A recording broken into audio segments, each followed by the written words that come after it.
Você já parou para pensar por que na vida de muitas pessoas algumas coisas simplesmente não mudam? Buscam mudanças na vida familiar, profissional, financeira, espiritual, ministerial, na saúde, em tantas áreas, há meses, anos, e mesmo assim essas realidades simplesmente não mudam. Eu tenho algumas respostas para justificar o motivo da falta de êxito na tentativa de mudança. Primeiro, que a Bíblia diz que Deus tem uma história para cada um. Por exemplo, para Davi era ser rei, para Eliseu era ser profeta, para Paulo era ser um apóstolo. E se, por exemplo, Davi tivesse lutado a vida inteira para ser um grande profeta, ele nunca teria sido o grande rei que foi. A grande verdade é que nós precisamos entender claramente qual é a história que o Senhor tem para nós escrever, para que não percamos tempo tentando ser e fazer o que não fomos criados para ser e fazer. Eu te pergunto, você tem perseguido a sua história ou a história de uma outra pessoa? Um segundo motivo que eu encontro na palavra de Deus está em Eclesiastes 3, que diz que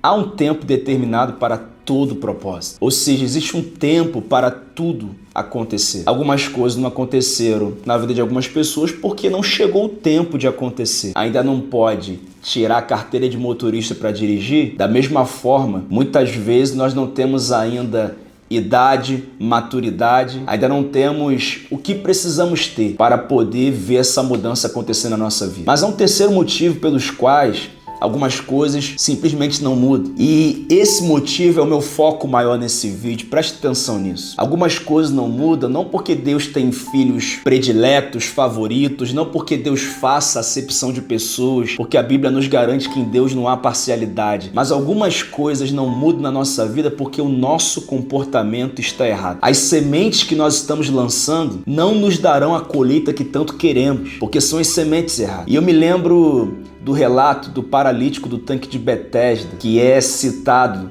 no Evangelho de Jesus segundo João, no capítulo 5, que conta que havia um tanque chamado Betesda, ali em Jerusalém, em que todos os dias uma multidão de enfermos se reunia, aguardando pelo cumprimento de uma crença que dizia que de tempos em tempos um anjo descia, agitava as águas e o primeiro que entrasse no tanque seria curado. E dentre esses que estavam ali havia um homem que era paralítico há 38 anos e se movia para aquele lugar e nunca havia mudança, até que Jesus chegou, o questionou, deu alguns comandos que o levaram a obter o que ele tanto esperava, de forma repentina depois da chegada de Jesus. E esse texto nos ensina algumas coisas, do porquê que algumas coisas não mudam na nossa vida. E a primeira questão que eu tiro desse texto é que algumas coisas não mudam na nossa vida porque nós insistimos em ciclos improdutivos. Aquele homem, há 38 anos, acordava, se arrastava até aquele tanque, acreditando numa crença popular, que na verdade era uma crença pagã, baseada num deus da mitologia greco-romana, um deus da medicina, da cura, que de tempos em tempos o movimento das águas provocaria uma cura. Era uma crença pagã, uma crença popular que nunca foi criticada, avaliada, investigada devidamente.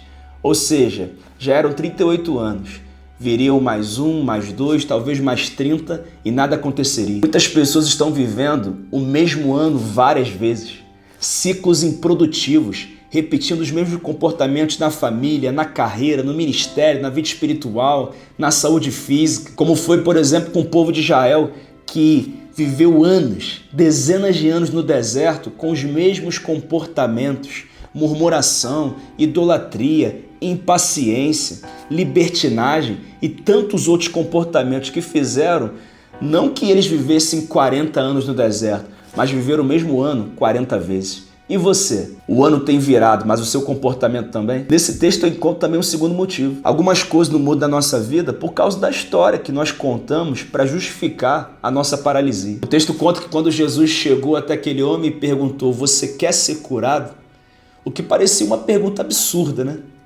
38 anos lutando pela cura e Jesus pergunta se ele quer ser curado? Mas a resposta dele nos mostra o motivo da pergunta. Porque ele responde dizendo: "Senhor, mas não tem ninguém que quando as águas são agitadas me leve até lá, sempre alguém chega na minha frente, ninguém se importa comigo, ninguém me leva até essas águas para que eu seja curado."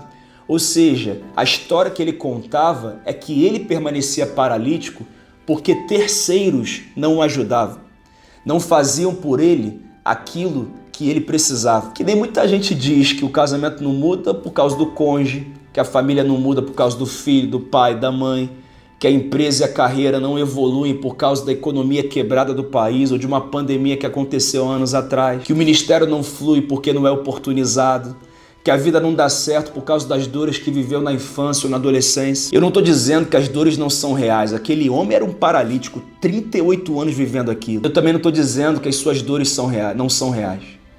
Mas o que eu estou dizendo é que muitas vezes você está tão preso a contar a mesma história há tanto tempo que você não consegue perceber que o Senhor está te dando um comando de mudança e você ainda não obedeceu, porque essa narrativa está aprisionando a sua história. O texto conta que Jesus não dialoga com aquele homem, ele só dá 3 comandos. Ele diz: levanta, pega a tua maca e ande.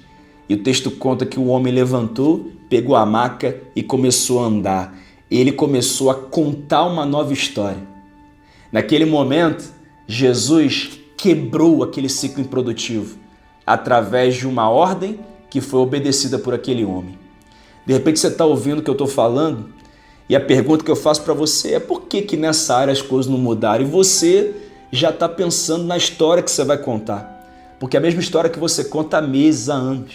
Mas hoje o Senhor não quer ouvir a sua história, Ele quer te dar alguns comandos. Levanta, pega a tua maca e começa a andar. Porque a história que você conta começa a ser uma nova história a partir de hoje. Eu também tiro desse texto um terceiro motivo, pelo qual as coisas não mudam. Quando aquele paralítico sai dali, alguns religiosos, incomodados com o fato de ele estar transgredindo a lei por carregar a maca no sábado, quando não poderia haver esforço humano, perguntam: quem foi que te mandou carregar a maca? Eles não celebram a cura de um homem 38 anos vivendo como um paralítico. Eles só pensavam na lei, na religiosidade, no dogma, nos usos, nos costumes. A grande verdade é que muitas vezes as coisas não mudam na nossa vida porque nós colocamos Deus numa caixinha, onde Ele só faz o que sempre fez, só fala como sempre falou, só age como sempre agiu. Então, quando algo novo é sinalizado, nós não conseguimos entender como uma direção de Deus. E por isso estamos fazendo as mesmas coisas durante muitos anos e por isso obtendo os mesmos resultados. A minha oração é para que uma religiosidade pesada e desnecessária não continue te aprisionando, mas que você se abra para uma nova direção do Senhor sobre a sua vida. Mas a última questão que eu aprendo nesse texto é que algumas coisas não mudam na nossa vida por causa do pecado que nós não abandonamos. O texto conta que depois de tudo, aquele homem foi até o templo e encontrou Jesus. E Jesus disse: eu te curei, né? Ele disse: é. Então Jesus dá uma última ordem, ele diz: vá e não peques mais, para que não te suceda algo pior. Ou seja, o que Jesus estava dizendo para ele era que o maior problema dele não era a paralisia física, mas era a paralisia espiritual, a paralisia do pecado. O que ele estava dizendo é que o maior problema da nossa vida não é o nosso problema financeiro, o nosso problema no casamento, o nosso problema na saúde emocional. O maior problema da nossa vida é o pecado. Nada trava tanto a nossa vida como o pecado. A Bíblia diz que sem santidade ninguém verá a Deus, ou seja, não veremos nem mesmo Deus, nem mesmo as suas promessas. Ou seja, muitas vezes o que trava a nossa vida não é falta de potencial, não é o cenário, mas é o pecado que ainda não abandonamos. Então a minha oração é para que agora, quando você ouve essa palavra, você faça uma avaliação na sua vida e perceba se há ainda alguma prática, algum comportamento que é desaprovado, reprovado por Deus. E você decida se arrepender, renunciá-lo e viver uma nova vida. Porque hoje a direção do Senhor para você é: levanta, pega a tua maca e começa a andar.